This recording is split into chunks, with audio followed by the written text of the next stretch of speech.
the verse that really amazed me was Isaiah 9:6.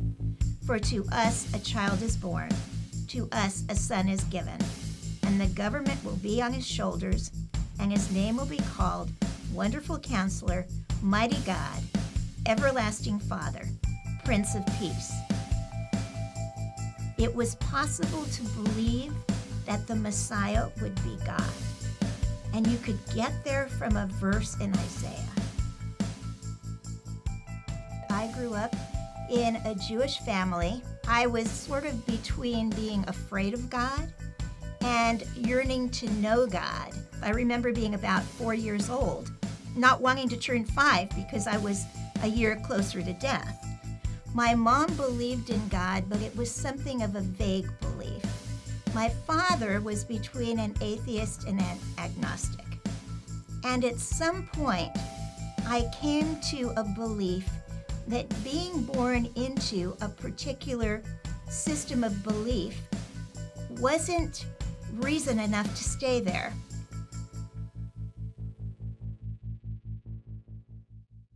My parents had had help in the house from the time I was quite small, and when I was 10, they hired a housekeeper and cook named Belle.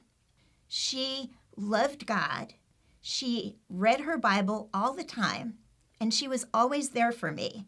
I don't know what made me do it, but I asked her if you needed to believe in Jesus to spend eternity with God. And she said yes. I never forgot that conversation.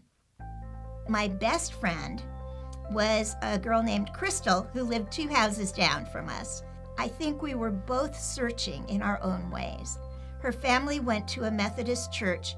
She was about as religious as I was, and we were trying to think back to the beginning of the beginning of the beginning, and we couldn't do it.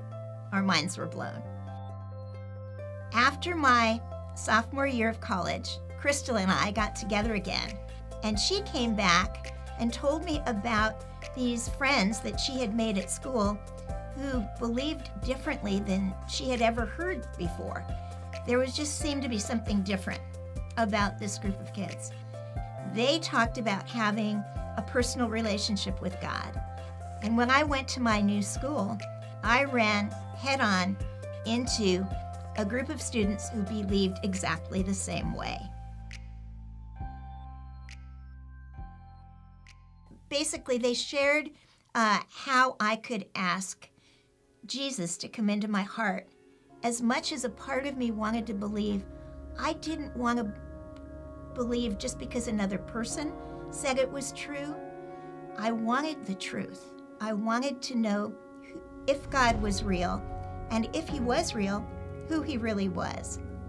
And my friend said, well, why don't you just ask God to show you if it's true? And that sounded very honest to me. If this was true, it would change everything. It would be the most wonderful thing that could happen to me. I essentially prayed and I asked Jesus to come into my heart, forgive my sins, and show me in my experience if he was real and this was true.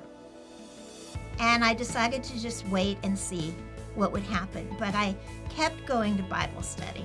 This group of students were so loving and accepting. I had never before encountered that level of love and acceptance. Tom was the student leader of our Bible study on campus, and he shared his love for people and his desire that people come to know the God who loved them so much. And his eyes teared up, and I don't know what it was about that. It sort of brought everything together for me, and I suddenly, in my heart, just said, it's real. This is really real. When I look back on all of this, and I look forward as well, I know that my life would have been so different without God.